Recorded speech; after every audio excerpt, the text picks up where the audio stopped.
New Orleans Saints quarterback Spencer Rattler's first career start won't be without error, but it's sure to be exciting. We got all that and a little bit of lagniappe for you on today's episode of Locked On Saints.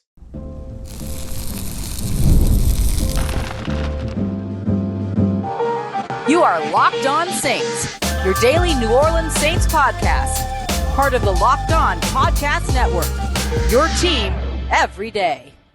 What is good, Who Dat Nation and Who Dat family? I am your host, your friend, Ross Jackson, New Orleans native, your New Orleans Saints expert and credentialed member of the media covering those New Orleans Saints as a Saints beat writer over at louisianasports.net and Saints analyst with WWL TV. And on today's episode of Locked On Saints, we're taking a little bit of a deeper dive into our final preview around the New Orleans Saints hosting the Tampa Bay Buccaneers, and of course, the debut of rookie quarterback Spencer Rattler. We're going to wrap up today's show taking a look at the New Orleans Saints defense, which is looking to finish better in more categories than just one. We'll dive into the run game and tight ends, why they are an absolute must, and one player that Spencer Rattler needs to get involved in this game. And we're going to lead everything off with what you should expect from Spencer Rattler, because the fact of the matter is that you're going to get some ups and you're still going to get some downs. We appreciate you very much, as always, for making us your first listen of the day and for making us and for being an everydayer here on the show, which is a proud part of the Locked On Podcast Network, your team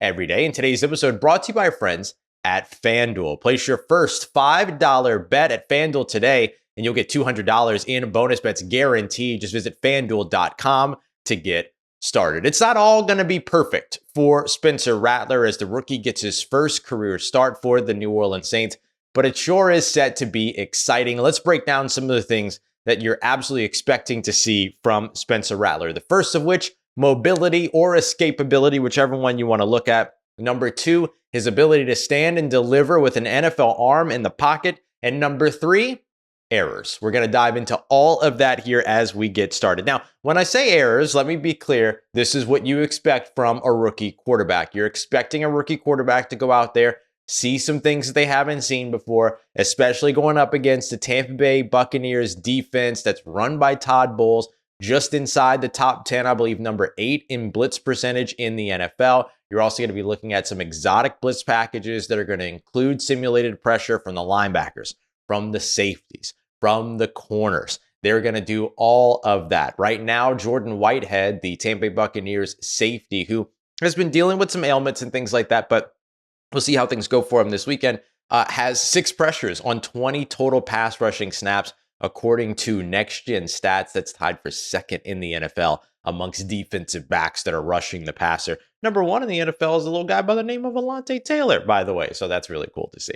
But you're going to see that type of pressure coming from the second level, coming from the third level. You're going to see stunts and twists, things that are going to try to challenge this already banged up New Orleans Saints offensive line, who at the moment are expected to have both of their starters at tackles, but probably going to be looking at backup guys when it comes to the interior. So I'm expecting right now Nick Saldiveri at left guard again, Connor McGovern going in at center.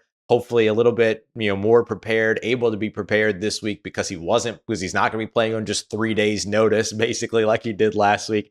And then of course, at right guard, Landon Young, who's been there for the past few games. So that's what I'm expecting on the offensive line. So you're going to see Todd Bowles try to challenge that. You're going to see the Tampa Bay Buccaneers try to challenge that. You're going to see them try to do things pressure-wise and coverage-wise that confuse and maybe even try to force some panic out of the rookie quarterback in Spencer Rattler. So his composure is going to be very important, but not just his composure in the moment, but his composure after eventual errors as well. Things aren't going to always go perfect for Spencer Rattler, and that error doesn't necessarily have to be some catastrophic pick six or interception or something like that. That error might be, think back to the preseason game against the Arizona Cardinals. Him and Samson Nacua trying to lock up on the right sideline on a comeback, trying to get that ball out there and then just kind of misplaced the ball, put it too far outside. What did Clint Kubiak do? A play, 2 plays later, went right back to that exact same route. And then Spencer Rattler, short memory, not fixated on the fact that he missed that throw a couple plays ago, but instead comes back and absolutely makes the throw. Instead, I think that those types of moments are just as important, right? When we talk about errors, we don't have to talk about the big errors. It doesn't necessarily have to be that. But how do you bounce back from those little things that can compound over time? And we've seen already Spencer Rattler with a bit of a propensity to not or to avoid making the same mistake twice. So if he can do that and manage sort of the adversity around what he's going to experience on Sunday, then I think that puts the New Orleans Saints in the best position to win when it comes to what they're doing on offense. Now let's get to the things that we expect Spencer Rattler to do well. The first of which is mobility and escapability. And I want to be really clear about what I mean here. I'm not talking about Spencer Rattler as somebody that's going to break off some fantastic 85-yard run like a Lamar Jackson or 60-yard run, spinning, dipping, twisting, doing all that kind of stuff. That's not what I'm talking about. When I'm talking about when I mean mobility and escapability is exactly what you're used to seeing from the team on the other side of the ball, the quarterback on the other side of this game, in this conversation, Baker Mayfield. That's who I'm thinking I'm looking at when it comes to the comparison, the style of mobility, escapability for Spencer Rattler. Spencer Rattler ran a 4.95 40. We're not talking about somebody with blazing speed, but I will say this. He ran a 1.64 or 1.63 10-yard split. He ran a faster 10-yard split just since this has been in the news lately. Brock Purdy over in San Francisco, it always talks about how he ran a better 10-yard split or a faster 10-yard split, even though he ended with a slower 40-yard dash than both Christian McCaffrey and Deebo Samuel. Well, Spencer Rattler's was just as fast or maybe even a 100th of a second faster. And so why does that matter? Well, what that matters is if you can quickly gain 10 yards, you can turn a 3rd and 8 into a 1st and 10 with a 10-yard run. So if you're able to get that kind of peskiness out of Spencer Rattler, that's the difference between going 4 and 10 on 3rd downs and going 6 and 10 on 3rd downs, which could be the difference in a tight game. So I'm not necessarily looking at Spencer Rattler and saying like, oh, he's somebody that the Tampa Bay Buccaneers have to fear as a running threat and things like that, but he still does enough to make you play 11 on 11. They can get some design runs with him. They can get some RPOs mixed in to the more RPOs mixed into the offense with him. And when a play breaks down, he has the legs to be able to extend the play by getting to the outside or going out there and getting 3 or 4 rushing yards on 1st and 10, on 2nd and 5, whatever that might be. And that is key in this game for Spencer Rattler and his success and the New Orleans Saints and their success. You look at this New Orleans Saints offense, and one of the things that they do not have when it comes to the new scheme and all these other things is that they don't necessarily have that guy that's going to be able to go and get them 10 yards on a 3rd and 8. Derek Carr is underrated for his athleticism, and I don't want to discount Derek Carr in that category, but he's not the guy that's going to go out there and do that for you 2 or 3 times a game. And so if you've got a guy like Spencer Rattler who may be able to do that for you 2 or 3 times a game, that's something that you absolutely want in this offense. It's something that you should expect to see. Finally, we talked about standing and delivering with an NFL arm. One thing that you can see all over Spencer Rattler's college tape is his poise in the pocket. He took some sacks, held onto the ball too long, did all the things you expect a collegiate quarterback to do. Don't get me wrong. But typically speaking, he has a lot on his tape of him just standing in the pocket, taking a hit, and delivering a pass downfield. And that's going to be very important in this game. That's going to be very important in Clint Kubiak's offense. The Saints are not going to, as they said, dumb down their offense just because they're going to a rookie. That's not happening. The Saints are going to pare down some things, maybe vocabulary-wise. They're going to add some things into their offense that they believe that Spencer Rattler can do that are specifically built to elevating his skill set. But when it comes to what they're going to ask him to do, they're going to ask him to stand in the pocket and wait for a post route down in the middle of the field by Rashid Shaheed to open up, right? They're going to want to take their shots. They're going to want to utilize Spencer Rattler's arm that can make throws at all 3 levels. He's got really good touch on deep passes, for instance. But in order for you to get those off, you've got to stand in the pocket and potentially take a hit. Spencer Rattler has shown throughout his collegiate career that he's able to do that. Let's see what happens when it comes to that all happening at NFL strength and NFL speed. So those are things I think you're waiting to see or expecting to see when it comes to Spencer Rattler. And the most important of them all is one that I led off with, your ability to manage the adversity from the errors that you do make and not make the same mistakes twice. Coming up next, let's take a look at the rest of the offense around him in terms of what's going to help him out. And of course, run game and tight ends leads the list. We got that coming up for you next as we continue on with today's episode of Locked On Saints, part of the Locked On Podcast Network, your team every day. Today's episode of Locked On Saints brought to you by our friends at Robinhood. With Robinhood Gold, you don't need a silver spoon to eat up all the financial favors of the 1%. Robinhood Gold allows you to get access to the perks that are typically reserved for high society. Now, with a resourceful individual that has Robinhood Gold, you're able to earn a very liberal rate of 4.5% APY on uninvested cash, receive unlimited 1% deposit matches, and be rewarded with a handsome 3% retirement boost on an IRA account. Robinhood Gold provides you the privileges of high net worth at any net worth. These generous benefits are now available for only $5 a month. The new gold standard is Robinhood Gold. Sign up today at robinhood.com/gold. Terms apply. For product-specific disclosures, visit robinhood.com/gold. Investing involves risk. Rate may change. Gold membership is offered by Robinhood Gold, LLC. Today's episode of Locked On Saints brought to you by our friends at Prize Picks, the easiest and most fun way to play daily fantasy sports. It's not you versus a bunch of mystery lineups fighting for a small slice of an even smaller pie. This is you versus the house. It's you and your football knowledge, basketball knowledge, baseball knowledge against projections. That's it. Prize Picks gives you a projection for each player in a bunch of major sports, collegiate sports, and a whole bunch more as well you can find over on the website. And all you have to do is pick more or less. That's it. 50-50 shot on every selection that you make, more or less. That's all you got to do. You pick that for 2 to 6 players.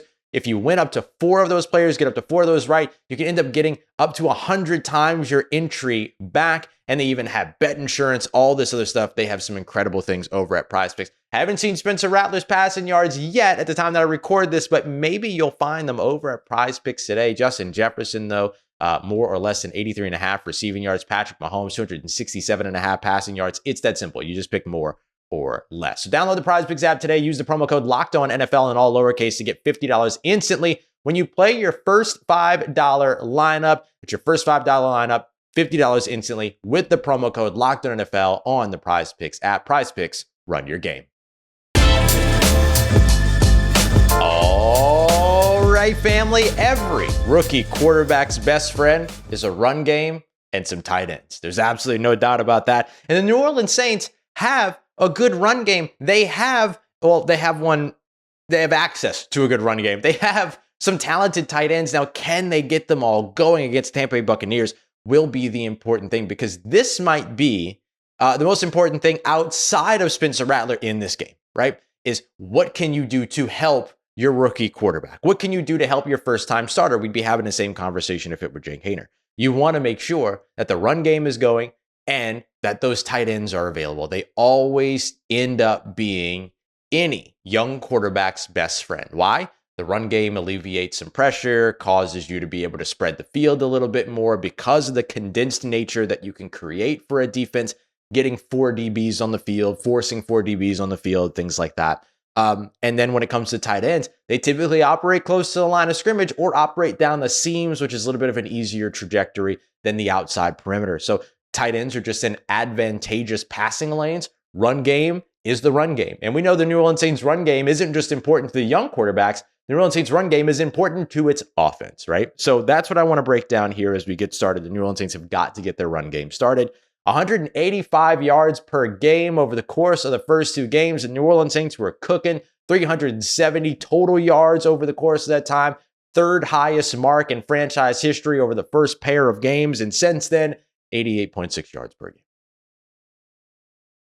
88.6. Nearly 100 yards less per game. And that includes a game last week where they rushed for 46 yards against the Kansas City Chiefs, and the game before that where they still rushed for 131 yards up against the Atlanta Falcons. But it doesn't matter. It doesn't matter when you're rushing for 80-something yards before that, 46 yards after that, your averages are going to drop. So the Saints right now averaging almost 100 yards less per game on the ground over the course of the past 3 games versus over the course of the first 2 games. Now, maintaining 185 rushing yards per game was never going to be likely. It was never going to be possible. That wasn't going to happen. That was never going to be sustainable.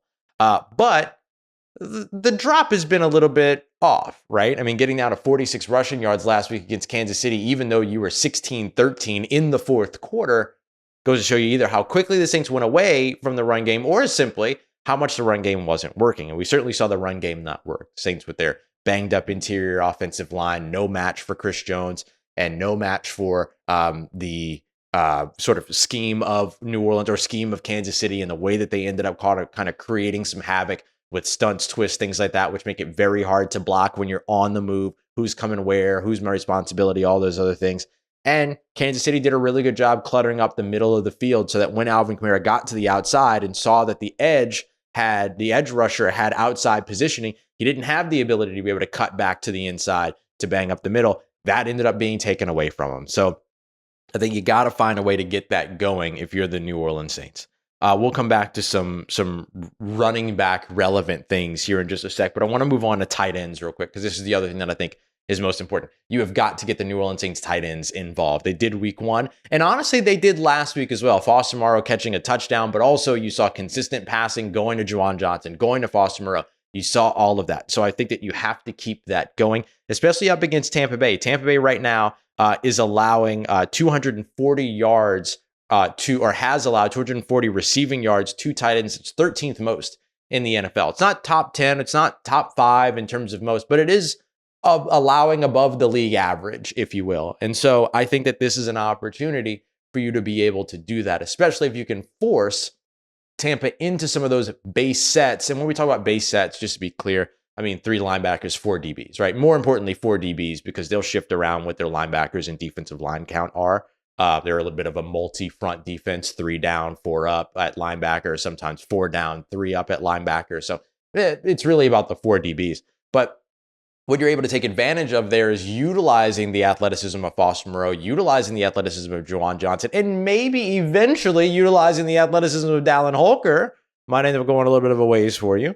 Up against a heavier, not as athletic defensive coverage unit. And so if you're able to get those opportunities and go into those 12 personnel sets, those 2 tight end sets that New Orleans really loves, force Tampa into 4 DBs on the field, then maybe you'll be able to get the tight ends a little bit more involved in this game. So I think that those are the 2 biggest things that will help not just Spencer Rattler, but the New Orleans Saints offense, but particularly when you've got a young quarterback under center, right? You want that run game. You want those tight ends. You want him to have access to that level of what you need in terms of security blanket and all those other things. So I think that those become really important. The other thing that I'll mention here, though, is that one player that New Orleans Saints also must find a way to get involved, and this has been an issue for New Orleans. They either get this player involved or they get the tight ends involved. There hasn't been a game yet to where both have been involved, and that is wide receiver Chris Olave. Wide receiver Chris Olave has got to be a part of this game along with the tight ends. We've seen week 1 where the tight ends maybe had one of their best, probably their best game. Chris Olave targeted a couple of times. Last week, the tight ends had a solid game with Kansas City, and Chris Olave targeted a couple of times. But then the 3 games where Chris Olave had more than 80 receiving yards, tight end's not involved. So you've got to be able to get everybody involved, spread the ball out a little bit more than we've seen this New Orleans Saints offense be able to find success doing since week 1. But even in week 1, you saw Chris Olave get taken out of the game with triple teams and all these other things. So you got to find a way to counteract all these things. So I will say this, Tampa Bay has given up the 6th most passing yards to wide receivers so far. And one of the things that Spencer Rattler said before the preseason is that when he is on the field, he makes it a point to get the ball to 12 to Chris Olave. So if there's the opportunity to do that, I think that ends up going a long way for New Orleans as well. But it does sound like they will have Rashid Shaheed, the speedy deep threat as well. And you'd love to have the arm strength of and the arm talent of Spencer Rattler paired with the speed of Rashid Shaheed. He told us yesterday that his hip injury is minor and that he does expect to play on Sunday. So that's good news there too. Don't want to leave him out of the conversation because as we always say, you got to respect Rashid Shaheed's gangsta. A couple of other things that I think are going to be really important. I mentioned Tampa's base defense and getting them into those 4 defensive back sets. You can do that by rolling 2 running backs out there, whether that's Alvin Kamara and Adam Prentice, Alvin Kamara and Jamal Williams. You'd love to see New Orleans have Taysom Hill back for this one, but it doesn't look like it's trending that way. We'll see, though, with the injury report later on today. So you can have those 21 personnel sets or those 12 personnel sets with 2 tight ends.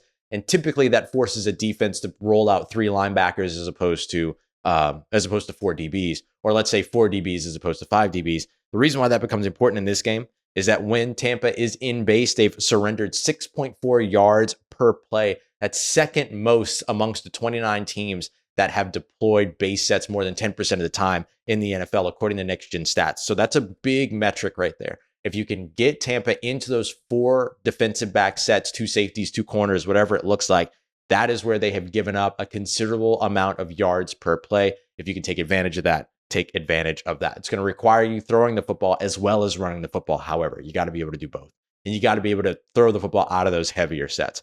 Finally, 3rd most receiving yards surrendered to running backs in the NFL, Tampa Bay Buccaneers defense. So that's another way to get Alvin Kamara involved in this game. Short passing game, extension of the run game. You know how it goes. You can get AK involved. That's going to end up causing those linebackers a little bit of stress, that defense a little bit of stress if you can get them involved in the passing game. All right, coming up next, I want to take a look at the New Orleans Saints defense, who must find a way to finish strong in several different categories. We got that coming up for you next as we continue on and wrap up today's episode of Locked On Saints, part of Locked On Podcast Network, your team every day. Today's episode of Locked On Saints brought to you by our friends over at FanDuel, America's #1 sportsbook, where you can kick off the second quarter of the season with some big returns. Right now, the New Orleans Saints still underdogs at home, 3.5 points up against the Tampa Bay Buccaneers. But I'll tell you the bet here that I really like, and maybe it's a part of your parlay or something like that, is the over-under right now is set at 41.5 in terms of total points scored combined between the two teams. The under seems very likely here is what I'll say. The Saints and the Bucs over the course of their last 5 games have not combined for more than 42 points, have all combined for less than 42 points, in fact. So this could be a good bet for you to add into your parlay or something like that, where you're trying to turn a little bit of money into a big bit of money. So go and check them out today over at FanDuel.com. And right now, if you're a new customer, it gets even better because you can get started with $200 in bonus bets guaranteed when you place your first $5 bet. That's for your first time bet, $5, get $200 in bonus bets guaranteed at FanDuel.com. Let's get it, Who Dat Nation. The New Orleans Saints defense is going to be tasked with stepping up and finishing strong. And actually a couple of different categories. We appreciate you very much, as always, for being here. We talked about what's going to help Spencer Rattler, the rookie quarterback, getting his first career start. Well, you could look at all the things over on the offensive side, but I'll tell you one of the biggest things that can help a rookie quarterback, that's going to be a strong defense where he's not having to play hero ball. He's not having to go out there and try to win in a shootout or anything. The New Orleans Saints defense, though, has had some trouble finishing strong in a couple of different categories. And if they want to give an advantageous situation to their offense, give an advantageous situation to their team, finishing strong is going to be the big thing. So here's 3 things where the New Orleans Saints need to show they can finish strong late in games, obviously, finishing tackles, and finishing plays at the quarterback. So I'm looking at 3 different ways that the New Orleans Saints defense needs to finish better, needs to finish strong. Let's start with the late scores allowed. In each of the last 3 games, New Orleans Saints have allowed a touchdown on the defensive side within the last 4 minutes of the game. And in 2 situations that included a go-ahead touchdown in the last minutes of the game. And then last week, it allowed an extending lead touchdown late up against the Kansas City Chiefs right after the offense narrowed the lead to 13-16 late. And this has been a little bit of the sort of lack of clutch gene for Dennis Allen and his defense so far this season. You'd love to see that curved here up against a familiar opponent, which is going to bring an unfamiliar system, right? Liam Cohen, the offensive coordinator there, not the same as Dave Canales, not the same as whoever was there before. But so I think that this is going to be a bit of the test, is that there will still be something a little bit unfamiliar for New Orleans in terms of what Tampa's offense actually looks like, how they're trying to execute, all that kind of stuff. But being able to stand strong against these offenses for the first 3 quarters, and in some cases the first 3.5 quarters, has been the story of the New Orleans Saints defense over the course of the last 3 games. You go back and you look at Philly.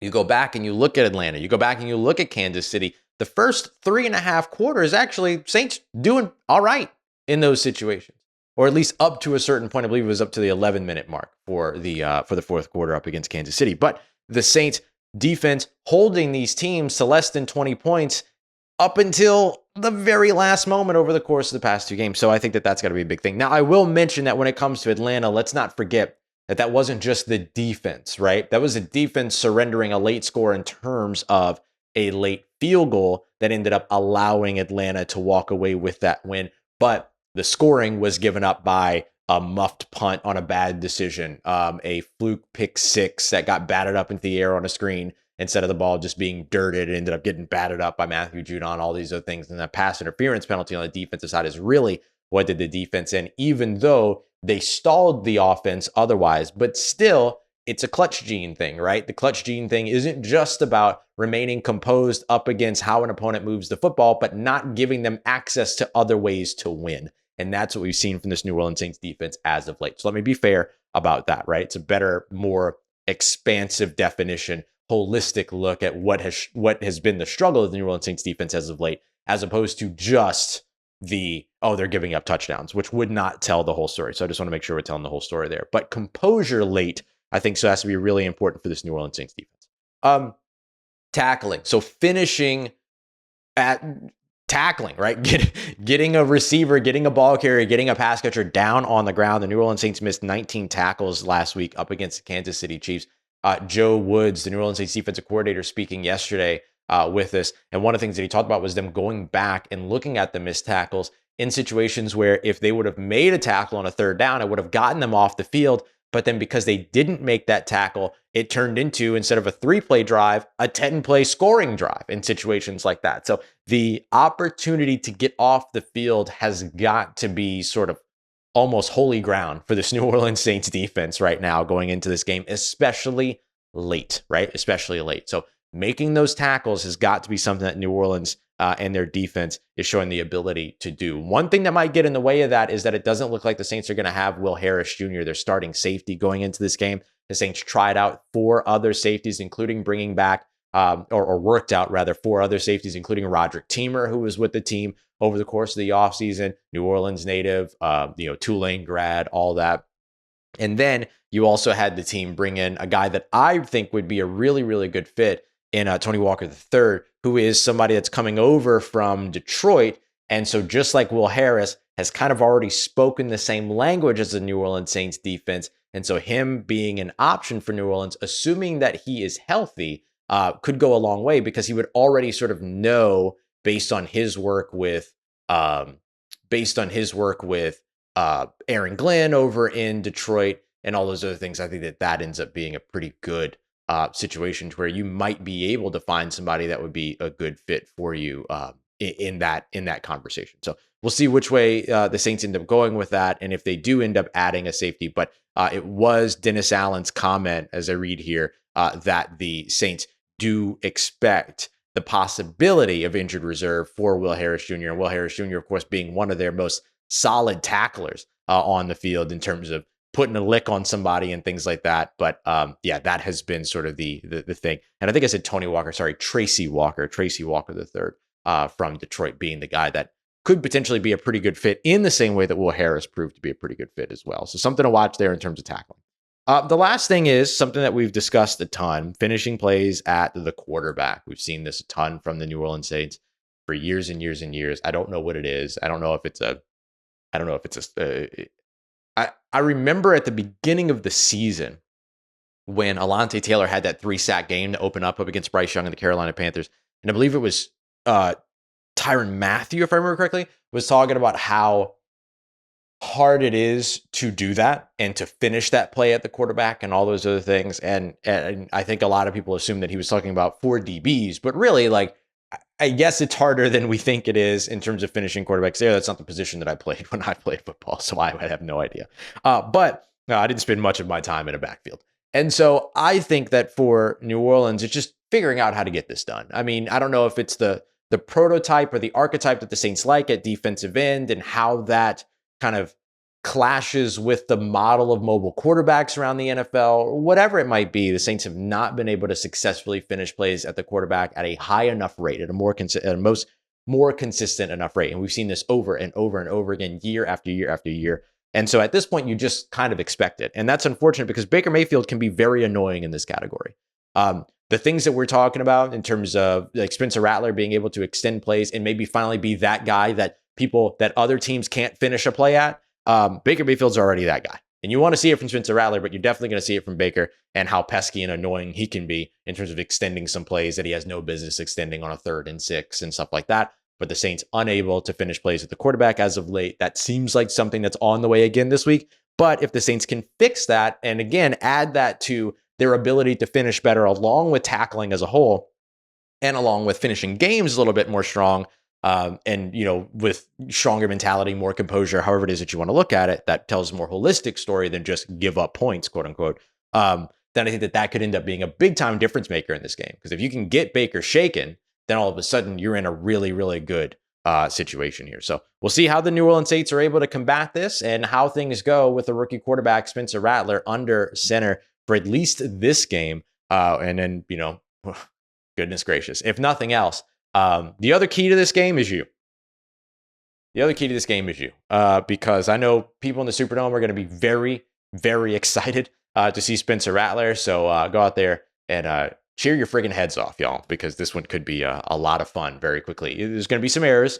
Things aren't going to be pretty. Things are not going to be perfect. But this one should be, if nothing else, a ton of fun. We appreciate you very much, as always, making us your first listen of the day every day. For your second listen, make sure you go and check out Locked On NFL. Myself and Tyler Rowland breaking down some of the NFL action, some of our favorite bets going into the weekend. You can catch Tony Wiggins in the barbershop with Matt Williamson, former NFL scout, as well, for more on your around the NFL. Make sure you go and check out Locked On Pelicans, Locked On LSU as well. Appreciate you very much for making this a part of your day, part of your routine, for saying yes to me and the show. As always, if you see me, please say hi. And if you need anything else around your New Orleans Saints in between these episodes, make sure you follow me on your favorite social media at Ross Jackson, NOLA. Hit me up. Let me know how the family's doing. Let me know how you living. Let me know how you momming them.